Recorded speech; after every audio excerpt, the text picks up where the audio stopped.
કેમ છો મિત્રો? આપ સૌનું સ્વાગત છે. આજના મોડલ ઓક્ઝિલરીના આજના વિડીયોમાં આપણે શીખીશું have to, has to, had to અને વિલ હેવ ટુ. બહુ મજાનો ટોપિક છે મિત્રો.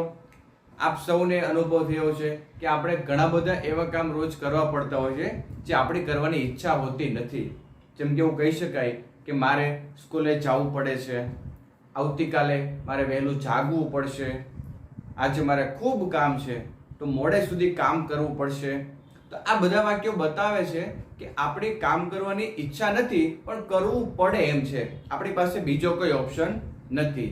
તો જ્યારે ઇંગ્લિશમાં તમારે આ પ્રકારની વાત રજૂ કરવી હોય કે તમારે આમ કરવું પડશે, તેને આમ કરવું પડશે અથવા તો ભૂતકાળમાં આમ કરવું પડતું હતું, એના માટે વપરાય છે have to, has to, had to અને વિલ હેવ ટુ. તો જોઈએ મિત્રો આપણે, તો અહીં આપણે જોઈ શકીએ છીએ કે હેવ ટુ અને હેઝ ટુ એ વર્તમાન કાળમાં વપરાય છે. એટલે કે તમારે કોઈ કામ કરવું પડે છે તો કરવું પડતું નથી, એના માટે તમે વાપરશો હેવ ટુ અથવા હેઝ ટુ. પછી આવે છે હેડ ટુ. માની લો કે તમારે કોઈ કામ ભૂતકાળમાં કરવું પડતું હતું, એના માટે તમે શું વાપરશો? હેડ ટુ. અને તમને એવું તમને ખ્યાલ આવી ગયો હોય કે તમારે ભવિષ્યમાં આમ કરવું પડશે, આ રીતે રહેવું પડશે, આ રીતે વાત કરવી પડશે, એના માટે તમારે શું વાપરશો? વિલ, અને એની પછી મૂકીશું આપણે હેવ ટુ. તો અહીં એનું ગુજરાતી લખ્યું છે પડે છે. પડે છે મતલબ આપણી માથે કઈ પડે છે એવું નહીં, પણ કોઈ કામ કરવું પડે છે, કોઈ કામ કરવાની આપણે ફરજ પડે છે. અહીં તમને એની સમજાવટ આપેલી છે કે જ્યારે કોઈ કાર્ય કરવું પડે એમ હોય, મતલબ કે કોઈ કામ આપણી ઈચ્છા હોય કે ન હોય આપણે કરવું પડશે. એક્ઝામ આપણી આવતી હોય તો આપણે વાંચવું પડે છે, આપણી પાસે ઓપ્શન નથી હોતો વાંચવું કે ન વાંચવું, આપણને ગમે કે ન ગમે વાંચવું પડે છે. તો એના વાક્યો અહીંયા જોઈએ મિત્રો. તો પહેલું સેન્ટેન્સ આપ્યું છે મારે મારા કપડાં જાતે ધોવા પડે છે. જાતે ધોવા પડે છે મતલબ આ ગમતી વસ્તુ નથી પણ કરવી પડે છે. અને પાછળ છે આવે છે એટલે વર્તમાન કાળ જેવું. વર્તમાન કાળ જેવું તો આવશે હેવ ટુ અથવા હેઝ ટુ. હવે જોઈએ તો કે અહીંયા કરતા કોણ છે? તો કે કપડાં કોને ધોવા પડે છે? મારે. એના માટે મૂકીશું આપણે આઈ. આઈ સાથે હેવ આવે કે હેઝ આવે? તો આપણને ખ્યાલ છે કે આઈ સાથે હેવ આવે. અહીં આપણે મૂકશું I have to. I have to પછી મૂકવાનું ટુ પછી હંમેશા ક્રિયાપદ. કઈ ક્રિયા છે? કપડાં ધોવાની. એના માટે વપરાય wash. I have two wash. શું ધોવું પડે છે? કે મારા કપડાં. મારા માટે વપરાય માય અને કપડાં માટે વપરાય ક્લોથ્સ. My clothes. અને જાતે. જાતે માટે શું વપરાય? My self.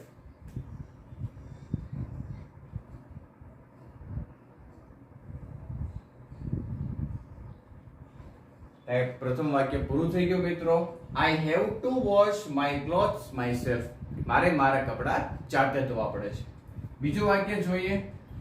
તમારે તેની સાથે અંગ્રેજી બોલવું પડે છે. મતલબ કે તમને અંગ્રેજી બોલવું ગમતું નથી પણ તે કદાચ ગુજરાતી નહીં સમજતો હોય તો હિન્દી નહીં સમજતો હોય, એની સાથે વાત કરવા માટે તમારે અંગ્રેજી બોલવું પડે છે, તમારે ફરજ પડે છે. તો શું લખશો? તો કે તમારે માટે લખીશું આપણે યુ. યુ સાથે હેવ ટુ અથવા હેઝ ટુ, એમાંથી આવશે હેવ ટુ. તો યુ હેવ ટુ. ટુ પછી આપણે અગાઉ વાત કરી એમ કે આવે ક્રિયાપદ.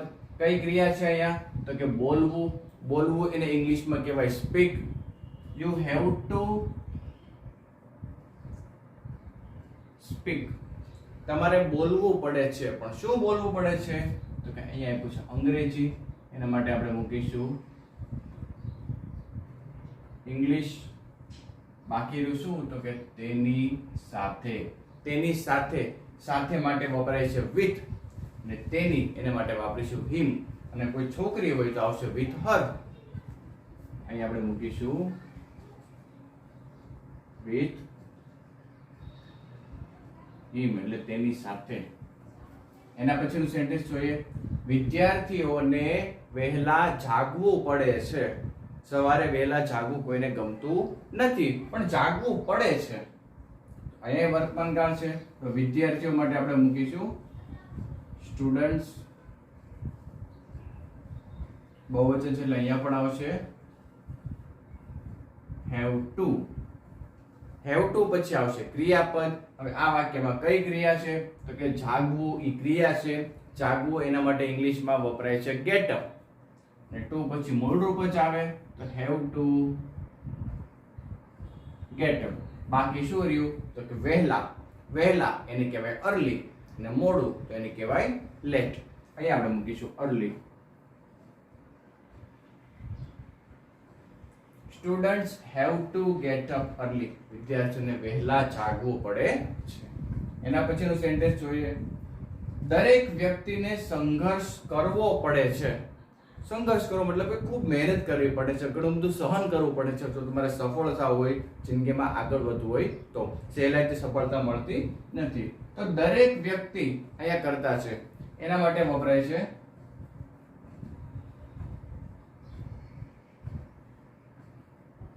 એવરીબડી. એવરીબડી એટલે દરેક વ્યક્તિ. તમે અહીંયા એવરીબડી પણ મૂકી શકો, આને બદલે એવરીવન પણ મૂકી શકો. એનો અર્થ પણ થાય દરેક.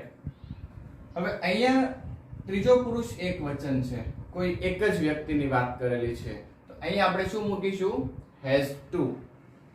Everybody has to. હવે ક્રિયાપદ આવશે, તો કઈ ક્રિયા છે? તો કે સંઘર્ષ કરવો. સંઘર્ષ કરવો એને ઇંગ્લિશમાં કહેવાય સ્ટ્રગલ. અહીં મૂકીશું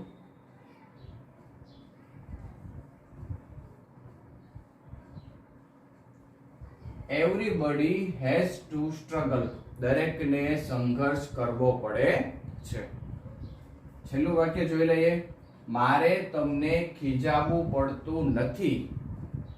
તો ખીજાવવું કોઈને ગમે નહીં, પણ કોઈ એવું તોફાન કરતું હોય તો આપણે ખીજાવવું પડે, અને જો તોફાન ન કરતો હોય તો ખીજાવવું પડતું નથી. અહીં નથી એટલે નકાર વાક્ય છે, તો અહીંયા નોટ આવશે. તો કઈ રીતે બનાવશું? મારે મતલબ આઈ. હવે જ્યારે નકાર વાક્ય હોય તો વર્તમાન કાળમાં આપણે વાપરીશું ડુ અથવા ડઝ.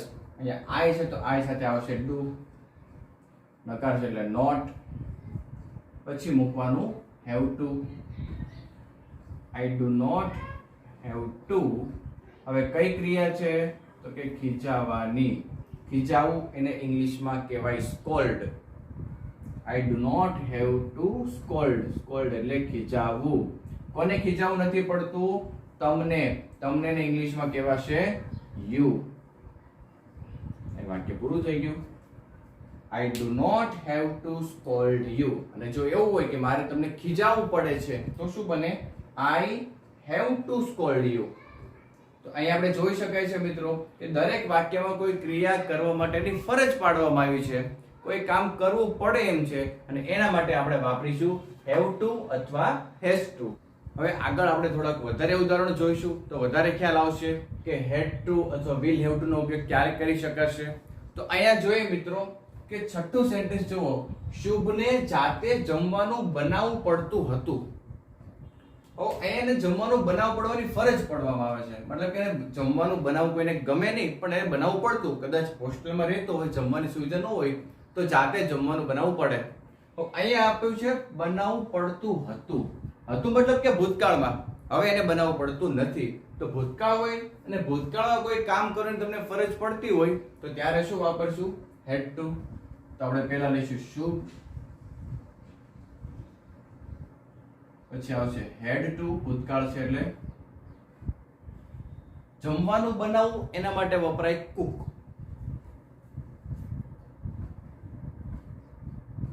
અને જાતે એના માટે વાપરીશું himself. તો આપણે જોઈ શકાય છે મિત્રો કે ભૂતકાળમાં તમારે કોઈ કામ કરવું પડતું હોય તો આપણે વાપરીશું હેડ ટુ. આ ખાસ યાદ રાખવું, હેડ ટુ. અને ભવિષ્યમાં કોઈ કામ કરવું પડશે એવું હોય તો આપણે વાપરીશું will have to. આગળ જોઈએ. તમારે માર્કેટ જવું પડતું હતું. અત્યારે આપણે ખ્યાલ છે કે કોઈ પણ વસ્તુ આપણને જરૂર હોય તો ઓનલાઈન તમે ઓર્ડર કરી શકો અને વસ્તુ તમારા ઘરે આવી છે. એના માટે તમારે ક્યાંય જવાની જરૂર પડતી નથી. પણ એક સમય એવો હતો કે તમારે નાની મોટી દરેક વસ્તુ લેવા માટે માર્કેટ જવું પડતું હતું. તો એના માટે આપણે શું વાપરીશું? તો તમારે માટે વપરાશે યુ. જવું પડતું હતું મતલબ કે હવે જવું પડતું નથી એટલે ભૂતકાળ છે. તો યુ હેડ ટુ. જવું માટે વપરાશે ગો. અને ક્યાં જવું પડતું? Market. You had to go to market. એ વાક્ય આપણું થાય છે પૂરું. You had to go to market. તમારે માર્કેટ જવું પડતું હતું. એના પછી દેવિકાને રોજ દવાઓ લેવી પડતી હતી. હતી મતલબ ભૂતકાળ કે હવે એને દવા લેવી પડતી નથી, કદાચ સારું થઈ ગયું છે. તો આપણે શું વાક્ય બનાવશું? તો કે દેવિકા ભૂતકાળમાં ફરજ પડતી એટલે એના માટે આપણે વાપરીશું હેડ ટુ.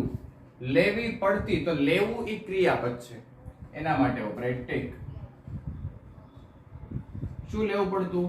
દવાઓ, એના માટે વપરાય medicines. Devika had to take medicines. એને દવાઓ લેવી પડતી હતી રોજ, એના માટે આપણે વાપરીશું ડેઈલી. કે દેવિકાને રોજ દવાઓ લેવી પડતી હતી. આગળનું વાક્ય જોઈએ.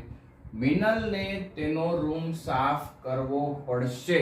હવે અહીંયા જો આપ્યું છે કરવો પડશે, કરવો પડે છે એવું હોય તો વર્તમાનકાળ થાય, કરવો પડતો હતો તો ભૂતકાળ થાય. પણ અહીંયા આપ્યું છે કરવો પડશે એટલે આ શું છે? ક્રિયા હજી કરવાની બાકી છે એટલે ભવિષ્યકાળ છે. ભવિષ્યકાળમાં વાપરીશું આપણે will have to. તો વાક્ય આ રીતે બનશે.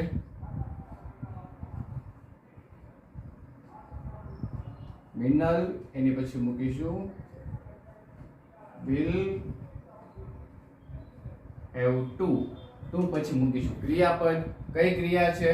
તો કે સાફ કરવો. સાફ કરવું એના માટે ઇંગ્લિશમાં વર્બ વપરાય છે ક્લીન. have to clean. મિનલને સાફ કરવો પડશે. શું સાફ કરવો પડશે? તેનો રૂમ. એના માટે વપરાશે હર રૂમ. મિનલ નામ છોકરામાં આવે છે અને છોકરીમાં પણ હોઈ શકે. જો છોકરી તરીકે તમે લ્યો તો અહીંયા મૂકશો હર રૂમ, અને મિનલને છોકરા તરીકે લ્યો તો અહીં તમે મૂકશો હિઝ રૂમ. છેલ્લું વાક્ય જોઈએ. સાયન્સના વિદ્યાર્થીઓને ખૂબ મહેનત કરવી પડશે. પડશે પડશે પડશે મતલબ કે હજી મહેનત કરવાની બાકી છે. તો ભવિષ્યકાળ છે તો કઈ રીતે આપણે બનાવશું? તો સાયન્સના વિદ્યાર્થીઓ એટલે સાયન્સ સ્ટુડન્ટ્સ.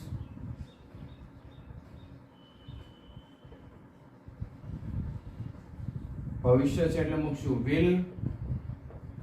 will પછી મૂકશું have to. have to પછી આવે ક્રિયાપદ. કઈ ક્રિયા છે? તો કે મહેનત કરવી. મહેનત કરવી એના માટે વપરાય છે work hard. will have to